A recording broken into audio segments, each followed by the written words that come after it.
Hello மக்களே, இன்றைக்கி Virudhunagar Panguni பொங்கலோட first day தான்.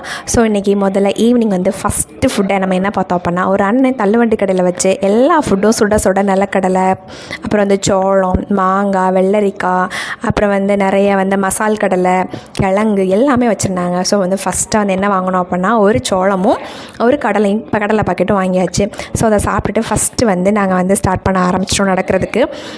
இது எப்படின்னு பார்த்தீங்க அப்படின்னா, ஒரு கோயில் இருக்கும், நடுவில் வந்து ஒரு தெப்பக்குளம் இருக்கும். ஸோ அதை சுற்றி தான் வந்து எல்லா கடையுமே போட்டிருப்பாங்க. ஸோ நம்ம எங்கே ஸ்டார்ட் பண்ணுறோமோ சுற்றி கடைசி அதே பிளேஸ்க்கு வந்துடலாம். ஸோ அது மாதிரி போகிற வழியில் நிறைய கடையெல்லாம் பார்த்துருப்பீங்க. ராஜா ஸ்வீட்ஸ் வந்து ரொம்ப வருஷமாக கிட்டத்தட்ட ஒரு 100 இயர்ஸ்க்கு மேலேயே வந்து ராஜா ஸ்வீட்ஸ்லாம் இருக்குது. ஸோ ஃபஸ்ட்டு இப்போ நம்ம எங்கே வந்துட்டோம் பார்த்திங்க அப்படின்னா, கோயில்கிட்ட வந்தாச்சு. ஸோ ஆஸ் யூஷுவல் வந்து நிறைய தீச்சட்டி வந்து சண்டே நைட்டே வந்து போக ஆரம்பித்தாச்சு. அதில் வந்து ஒரு குட்டி பொண்ணு பார்த்திங்கன்னா அழகாக அம்மன் வேஷம் போட்டுட்டு எங்களையே பார்த்துட்டே இருந்தாள். ஸோ அவளையும் பிக் பண்ணினோம். ஸோ வந்து ஃபோட்டோஸ்க்கெலாம் நல்லா போஸ் கொடுத்தா. அதுக்கப்புறம் வந்து எங்கன்னு பார்த்தீங்கன்னா, ஆரோக்கியராஜ் மிட்டாய் கடை. இது வந்து கிட்டத்தட்ட எங்கள் அப்பாவோட தாத்தா காலத்துலேருந்தே இந்த கடை வந்து இருக்குது. ஸோ கிட்டத்தட்ட பார்த்திங்கன்னா ஒரு 200 இயர்ஸ் 150 இயர்ஸ் கிட்ட இந்த கடை இருக்குது. அவங்களுக்கு முன்னாடியே இந்த கடை இருக்குது. அதுக்கப்புறம் அழகழகான அந்த ட்ரீம் கேச்சஸ் பார்த்தோம். ஸோ அதோட சவுண்ட்ஸ்லாம் பார்த்திங்கன்னா ரொம்ப அழகாக பெக்யூலியராக இருந்துச்சு. ரொம்ப அழகாக நைஸாக இருந்தது. அதுக்கப்புறம் வர வழியில் ஒரு தீச்சட்டி வேறு வந்துருச்சு. ஸோ அதனால் கொஞ்சம் ஹோல்ட் ஆன் பண்ணிவிட்டு அந்த தீச்சட்டியை வந்து கொஞ்சம் சின்னதாக ஒரு கேப்சர் பண்ணிவிட்டு அப்புறம் மறுபடியும் நடக்கிறத ஸ்டார்ட் பண்ணிட்டோம். இது பார்த்திங்கன்னா இதுதான் பஜார். விருதுநகரோட மெயின் பஜாரே வந்து இங்கே தான் பார்த்துக்கோங்க.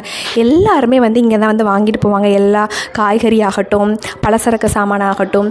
சிம்பிளாக சொல்லப்போனால் எல்லாருமே சொல்லுவாங்க, விருதுநகர் பஜாரில் கிடைக்காத சாமானமே இல்லை அப்படின்னு சொல்லுவாங்க. அதுக்கப்புறம் தான் நம்ம மெயின் ஏரியா கிட்டே வந்தாச்சு, தெப்பக்குளத்துக்கிட்ட. அதுக்கப்புறம் அந்த குளத்துக்கிட்ட நிறைய கடைகள் இருந்துச்சு.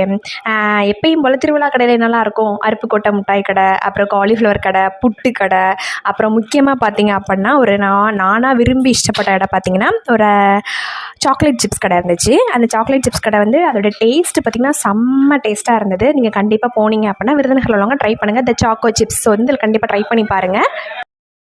ஸோ ஷாப் பேர் என்னென்னு பார்த்தீங்கன்னா த சாக்கோ சிப். த சாக்கோ சிப் வந்து எங்கே இருக்குது அப்படின்னா, கரெக்டாக வந்து தெப்பக்குளத்துக்கு பின்னாடி இருக்குது. கண்டிப்பாக போனீங்கன்னா மஸ்ட்டு ட்ரை பண்ணுங்கள். ஃபைனலாக வந்து 2 கரும் ஜூஸ் சாப்பிட்டுட்டு சரி கிளம்பலாம் அப்படின்னு நினைக்கும் போது பக்கத்தில் ஒரு கோயிலேருந்து பிரசாதம் கொடுத்தாங்க. ஸோ அதையும் முடிச்சுட்டு கிளம்பியாச்சு. நாளைக்கு தான் முக்கியமான ஒரு டே இருக்குது. ஸோ நாளைக்கு கண்டிப்பாக ஒரு லோக் போஸ்ட் பண்ணுவேன். கண்டிப்பாக மறக்காமல் எல்லோரும் பாருங்கள். பிடிச்சிருந்தா லைக் அண்ட் சப்ஸ்கிரைப் பண்ணுங்கள். உங்கள் ஃப்ரெண்ட்ஸ்க்கும் மறக்காமல் ஷேர் பண்ணுங்கள். நாளைக்கு பார்க்கலாம். பாய் மக்களே.